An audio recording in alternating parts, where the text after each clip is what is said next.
Hello guys, welcome back my YouTube channel. এইটো মোৰ থাৰ্ডটো blog হয় দেই। আজি মই বনাব লৈছোঁ মাংস।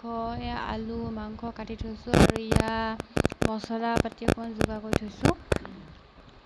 ইয়াতে আছে পিঁয়াজ, ধনিয়া পাত আৰু এইটো ঘৰত পিছা শুকান জলকীয়াটো আৰু আদা নহৰু জিৰা অকণমান ইলাইচি আৰু তেজপাত। এয়া মিট মছলা আৰু ৰেড চিলি, কাশ্মীৰী ৰেড চিলিটো আৰু লগতে আছে এয়া মাছ, সৰু সৰু মাছ খাই খুবেই বেছি ভাল লাগে। ইয়াতে আছে আপোনাৰ পুঠি মাছ আৰু কিবা কিবি মিক্স আছে, মিছা মাছ। এইটো দেখিছেনে আমাৰ টিকলাটো, মানে মোৰ ভাগিন, তাৰ লগত অকণমান মই খেলি আছোঁ।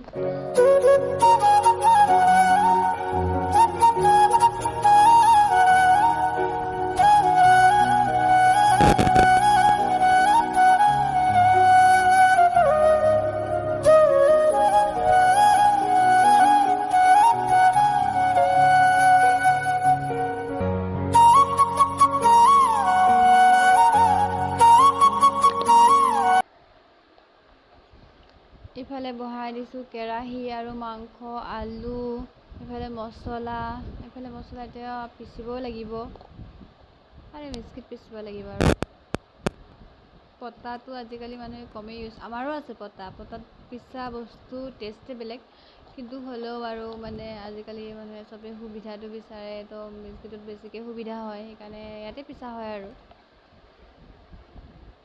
ইয়াতে বিলাহী এটাও দি দিম।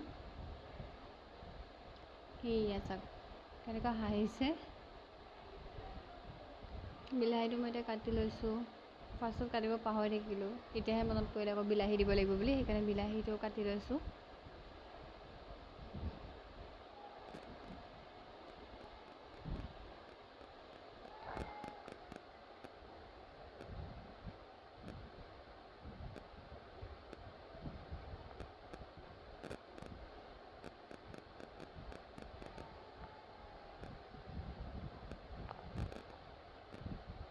এই জিৰাখিনি লৈ লৈছোঁ পিচিবলৈ কাৰণে।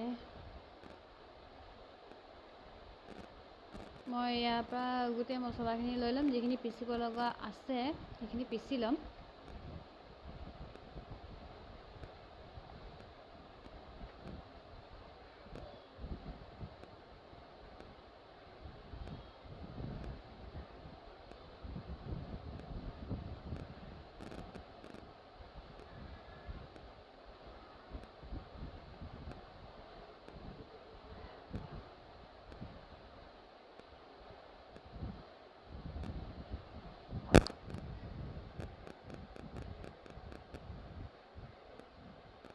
এয়া মাংস তেলত দি দিলে বেলেগ ষ্টাইলত বনাইছে আৰু দেই, মই বনোৱা নাই কিন্তু মোৰ হাজবেণ্ডে বনাইছে, মই দেখাই দিছোঁ।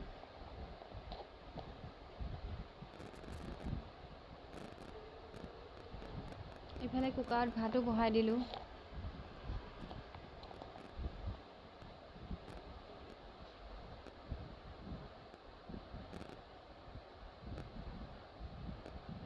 আমি মছলাখিনি এতিয়া পিচি লওঁ।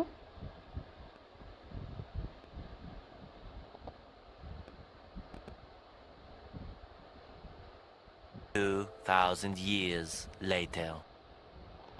এয়া গাইছ, মই এতিয়া মাছখিনি দেখাইছিলোঁ যে মাছখিনি বাচা হোৱা নাছিলে, তো মাছখিনি এতিয়া বাচিব মই বহি গ'লোঁ।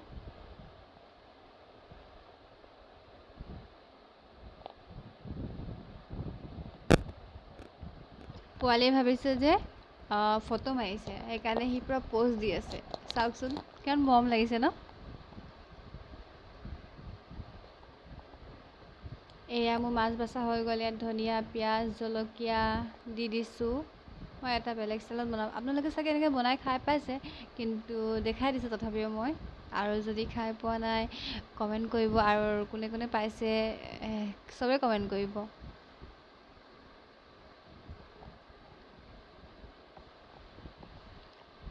তাতে দি দিম মই অকণমান তেল। তেলটো অকণমান দিলোঁ আৰু অকণমান দি দিম।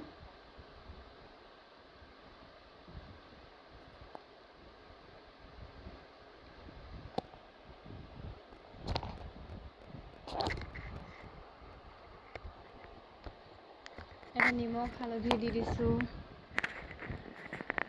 দি পেলাই মই এইখিনি ভালকৈ সানি ল'ম, চব মানে একেলগে মিক্স কৰি ল'ম আৰু। মিক্স কৰি পেলাই হৈ গ'ল।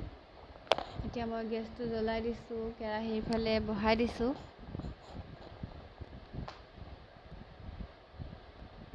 এই আমাৰ মাংস বনি ৰেডি হৈ গ'ল। নাজানো দেই কেনেকুৱা হয় খাবলৈ।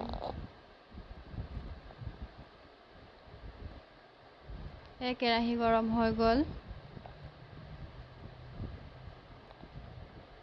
তাতে আমি এতিয়া অকণমান তেল দি দিম।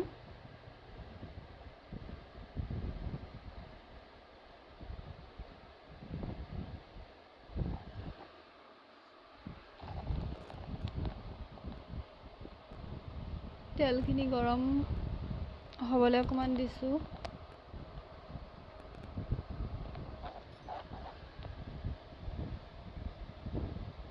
তেলখিনি গৰম হোৱাৰ পিছত এই মাছখিনি আমি দি দিছোঁ, মিক্স কৰি থৈছিলোঁ যে গোটেইখিনি, তাতে মই ঢালি দিছোঁ।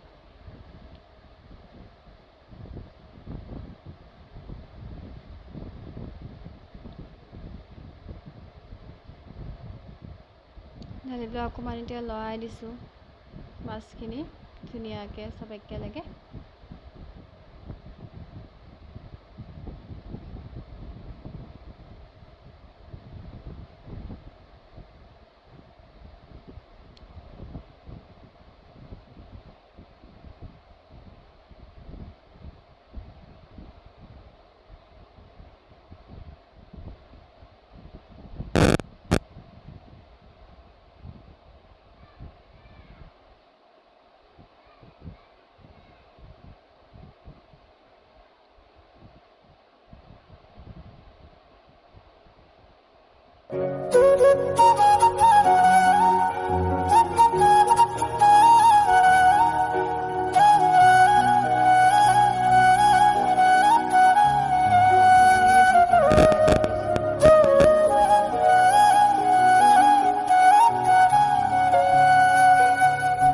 এইফালে গাইছ আমাৰ মাংস বনি পূৰা ৰেডি, বাতিত পূৰা মানে ওলাই ল'লোঁ আৰু মাংসটো।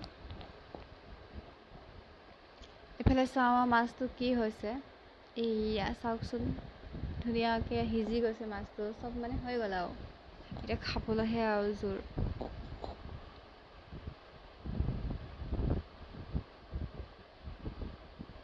অলৰেডি মাছখিনি হৈয়ে গ'ল, তথাপিও অকণমান লৰা কৰি দিছোঁ আৰু।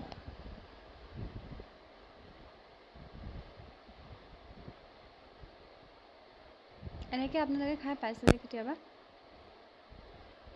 মই হ'লে এনেকৈ খাই খুব ভাল লাগে। কিছুমানেতো তেনেকৈ ডাইৰেক্ট তেলত ফ্ৰাই কৰি পেলাই খায়, পিঁয়াজ চিয়াজ নিদিয়ে, এনেকৈয়ে খায়।